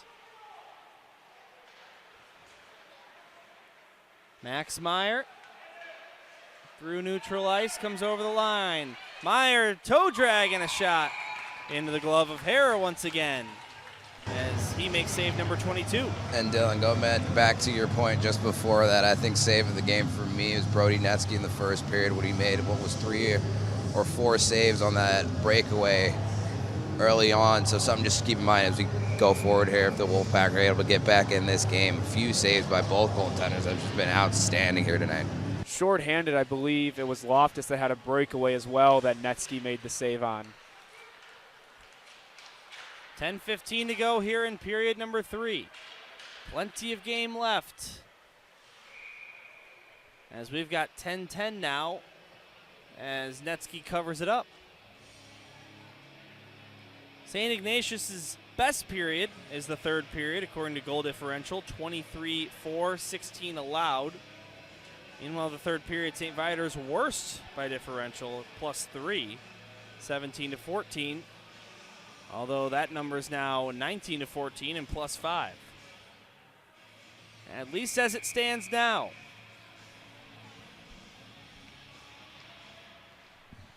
As we are back underway. I believe it's actually only +4 because that first goal was a power play goal. Oh, sorry, that's only for player stats. Excuse me, Dylan. Completely disregard that. Oh, that's all right. Dylan Ward, Andrew Rubin, and Wes Anderson with you. It's been a fun one here at Mount Prospect Ice Arena. A lot more action than the scoreboard shows. Now this one thrown in front. They could not whack that one through. Now another shot towards the net by Moynihan wouldn't go. St. Viator clears it off the near side and out, and here comes Isaiah Barbie. He's back out there after suffering an injury. Good to see that here for St. Viator. Going back to that play, again we saw the active stick of Brock Harris. I believe it was Heidkamp who was right in his kitchen on that one. If Hare doesn't get a stick, it's a great opportunity for him. Now this one centered, and sitting right there was Austin Haynes. Boy, he would have had a really good look had that puck got to him. One-on-one right in front of the net. Now the other way, Sibatroff takes a shot. Getting a stick in the way, Jimmy Doherty, as he sends it up and out of play. We're going back to that up and down action again. Couple chances for St. Ignatius and couple chances for St. Viator. Both these teams, immediately after one chance is over, once they gain possession, they're looking to generate offense. Drop of the puck, won by Ignatius. They'll play it off the near boards and neutral ice and down into Viator's end. Here's Jiang Hong. Missed a pass, and it will be an icing this time against the Lions, and they'll take the D-zone draw. And we see this is the first line now with St. Ignatius out there, but centering it now is, I believe, Danny O'Connor in place of Jackson Steinloff, who again is serving that 10-minute misconduct penalty. That's who fills this middle role for them on this top line. As we still await the return of Steinloff, here's a one-timer in the slot by Michael Hollab. Wouldn't go as this one centered. Another good look for Austin Haynes, but that one was stopped by Hare. Couple of good looks there for St. Ignatius. Set play right off the faceoff for a one-timer and working that puck from under the goal line for another one-timer, but Brock Hare is there to meet the challenge. Halfway through period number 3. St. Viator wins this faceoff. Papiel tried to clear it out, kept alive, and hand pass blows the play dead. I think every St. Viator fan, player, and coach all just yelled hand pass at the exact same time as that play. Almost would have gotten waved if not for the stick lift by St. Ignatius there. Huge game in the standings, huge final 8.5 minutes as St. Ignatius currently with 30 points and St. Viator with 29. And New Trier Green, the only team ahead of either of them, with 33. As we were going to get a penalty here on the near side as Loftus is hit into the boards. And that's going to send St. Viator to the power play in which they've scored already tonight. St. Ignatius bench is not happy with the call as it's going to be cross-checking to Michael Holub. Yeah, guys, something I talked to Spencer Montgomery about in between the intermission, just little inconsistencies with the types of penalties that were called. Going back to the call for who's in the box? Steinloff? I believe, yeah, Steinloff. Yeah, there was a little confusion for head coach Spencer Montgomery on why that was called. And we see here now he's irate that they're going to be down a man once again. As we heard talking to him before this period, they called the bomb squad. So see if they can pull through here with 8 minutes to go in the third. All right, so here we go. 5-on-4 for 2 minutes here with 8:11 to go in the third. Viator wins the face-off. O'Neill up to Hogan. Now down to Sibitroth left circle. Sibitroth up to O'Neill, back to Sibitroth. Those two play catch. This time Sibitroth goes down to Hogan. He tried to center it, but St. Ignatius will clear it. Also with that penalty being to Michael Holub, another one of their top penalty killers for St. Ignatius. So they have two of their top penalty killers unavailable right now in the penalty box for this huge penalty kill. St. Ignatius leads the SHL with 6 shorthanded goals, and 5 of those 6 have come from the 2 guys in the box.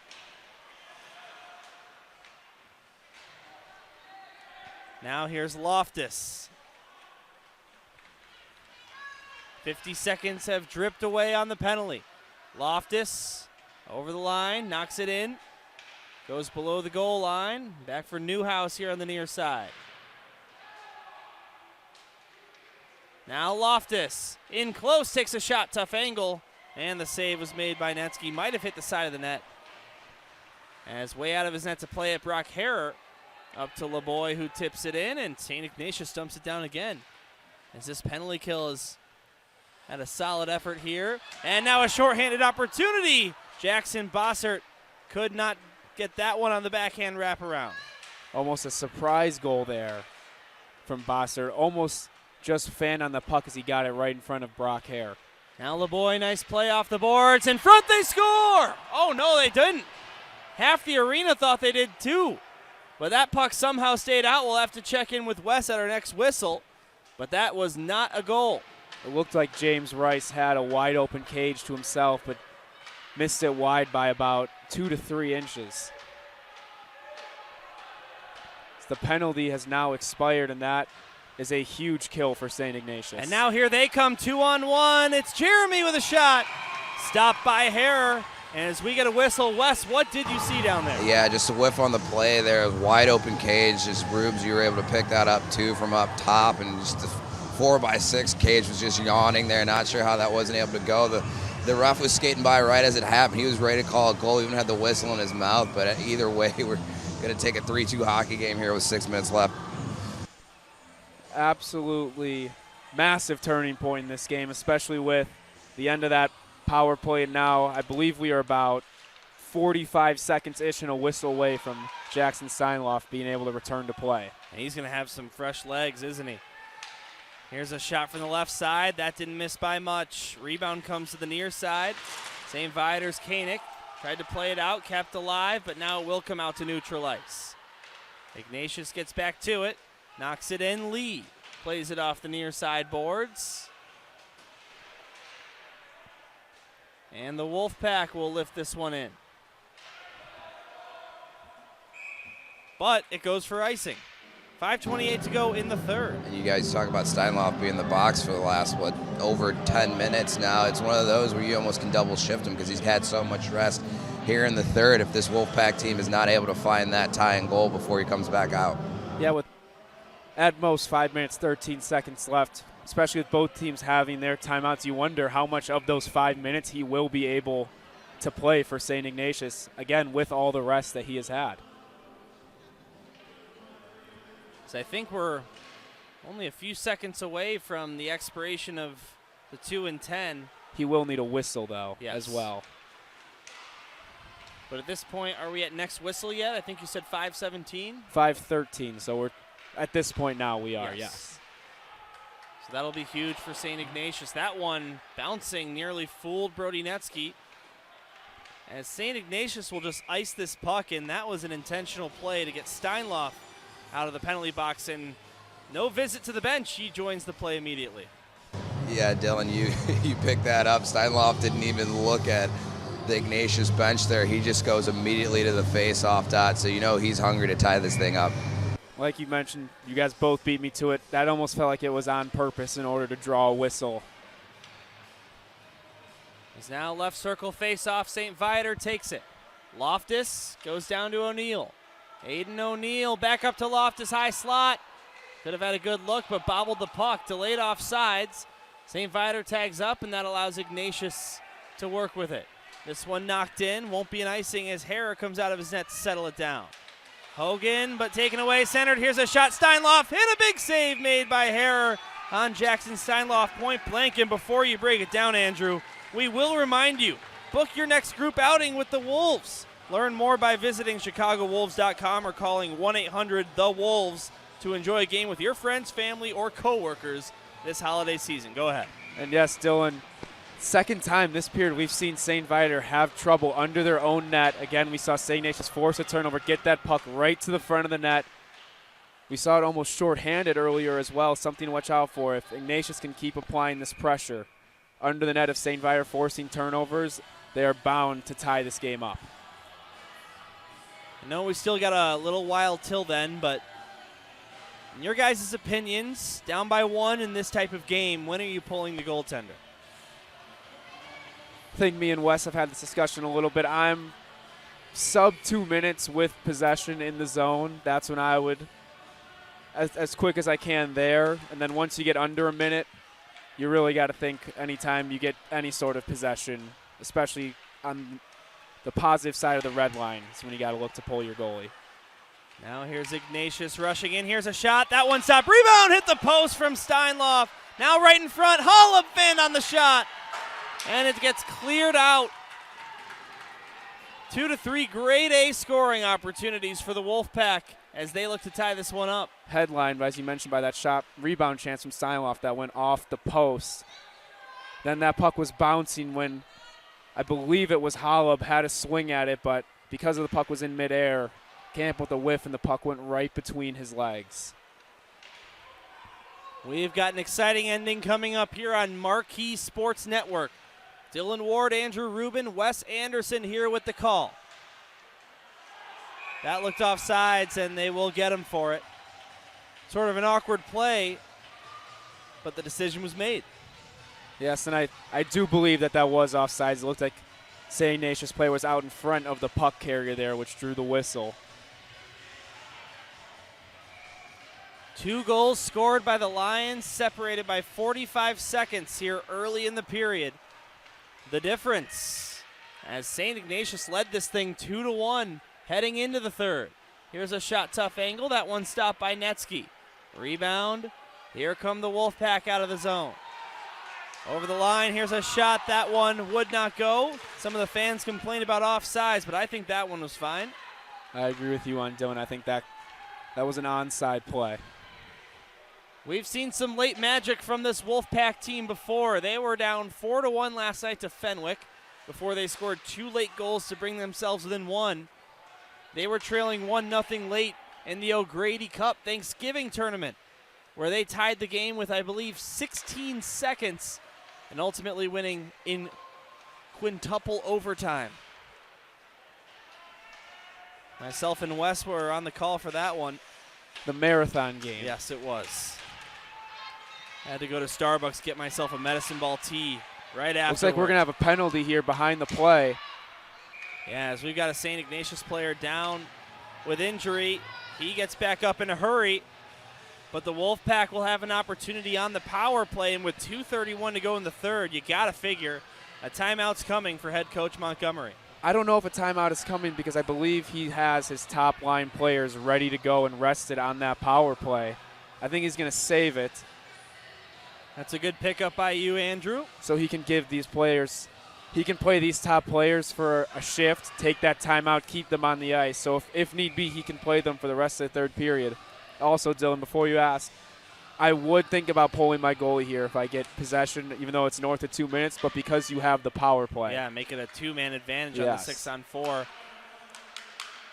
Here's a shot from up high. That one stopped. As we remind you once again tonight, all power plays on the SHL Network. In tonight's case, the Marquee Sports Network are sponsored by RSM, the power of being understood.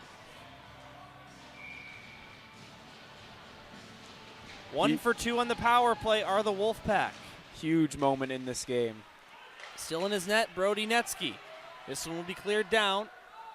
As we do know, Andrew, the risk of pulling your goaltender in this situation is you can allow the other team to ice the puck and take a shot at the empty net without risking too much. Absolutely, but I think that's definitely worth the risk to get the extra body on the ice. Steinloff now up high. Dunley shoots. That one wouldn't go. Steinloff gets it back, centers it. Unable to deflect that one home is Austin Haynes. Now here's another shot that got blocked. Rebound, they score! Max Meyer took the shot. There were bodies in front, but the Wolfpack don't care who. They just care that this game is tied. I do believe that puck got redirected. Wes, you had a better angle from where you were saying if you could see if Austin Haynes got a stick on that one. Yeah, I had a good look at it. The way that Max Myers is reacting, I think he got the goal, but nonetheless, great net front presence by Haynes to cause some chaos in front of Hare. And boys, we got a 3-3 hockey game. Absolutely. What a moment to tie this game right there. We saw great possession from St. Ignatius in the zone. Worked around a little bit, and like you said, that high shot with a net front presence, whether it got deflected or not, still a great chance to generate, and that's what ends up tying this game for St. Ignatius. They give credit to Max Meyer, so we'll do the same up here in the booth. Just his third goal of the season, as now he joins Hutch Dunley as the second Wolfpack to score their third goal of the season here tonight. 100 seconds to play in regulation. 3-3 your score. The last time these two teams met, it went to OT, tied at 3-3. Could we have the same story here tonight? It's been a wild one here on Marquee Sports Network. We thank you for spending some time with us. Don't go anywhere. Anyone's game here with 90 seconds to play. Here's Hogan with a shot. That one kicked out of there. Rebound goes to the far side, Przwara. Now to the near side, Sibitrov. Back up high, Hogan left point. Got it down to LeBoy. Now a touch pass. Here's a shot, and that one wouldn't go. Przwara unable to bury that one, but what a passing play, as we saw there from LeBoy, Sibitrov, and Przwara. Now Hogan goes across. Here's another shot. They score! 1 minute left, and St. Viator takes the lead right back. Pepe LeBoy III puts them in front 4-3. We see it's this line for St. Viator as well. Again, they generated that first goal. They had a great passing play right before that. And we see again what great puck movement they had inside the zone, making Brody Netsky move back and forth. And puck finds Pepe LeBoy, who makes no mistake with it and buries it to give St. Viator a lead. 59 seconds remaining. And guys, LeBoy had about a 6-inch window to put that puck where Netsky had his body away from the post there. Just a great shot. The Lions regain the lead here. It's like St. Ignatius is going to pull their goalie right off their face-off here as that shot goes wide. Yep, 6 attackers out and an empty net to shoot at for Viator. Here's a shot. That one gloved by Harrer. Still without using their timeout. Looks like they will use it now. 46.6. What a game it's been, boys. 4-3 your score, as it looked like overtime might be our fate after Ignatius tied the game up late. But a quick answer by the St. Viator Lions. Pepe LeBoy's goal coming 46 seconds after Meyer's tying goal. Right now in this timeout, we see St. Ignatius getting that dry erase board out. We see St. Viator also getting their instructions as well. It appears that the goaltender will be pulled for St. Ignatius on this one. Obviously, this faceoff is so important. Both teams going over what happens in both the situation of when if they win or lose the face-off. But for St. Ignatius, the message has to be if you get any sort of possession, you got to try to find a way to get that puck in bodies to the front of the net. We've seen them have great puck movement all night, finding some open guys. They had a good chance right there, but not getting good wood on that one-time attempt was Austin Haynes. And as for St. Viator, expect them to be blocking shots, selling out, doing whatever it takes to try to get this puck out of the zone right here. Probably not even worried too much about the empty net with this much time left, unless the chance arises. Really just more worried about getting the puck out and getting the puck deep into the St. Ignatius zone. You never know what to expect here in the SHL. And on the final game for 2025 New Year, boy, has it lived up to that expectation. Left circle face-off coming, 6 attackers out. First unit out there for Spence Montgomery and company. Steinloff ready for the face-off. Puck falls, he wins it. Sent back up to the point, Meyer gets it to the slot. Hollub could not connect as it's cleared out by St. Viator. All the way down it goes. Icing waved off, and St. Ignatius bench goes palms up, and I would have to agree. I'm not sure why that wouldn't have been called.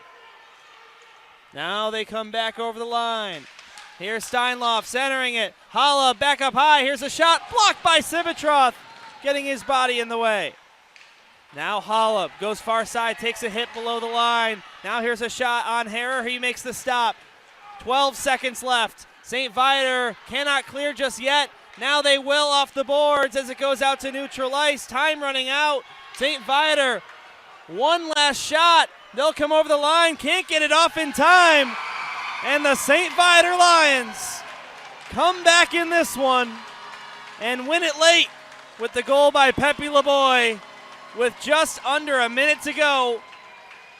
And the Lions are going into winter break red hot here as they win at home. Getting lost in that was a huge block shot by Sivitroth on that one, diving, completely selling out. But what a game we just had.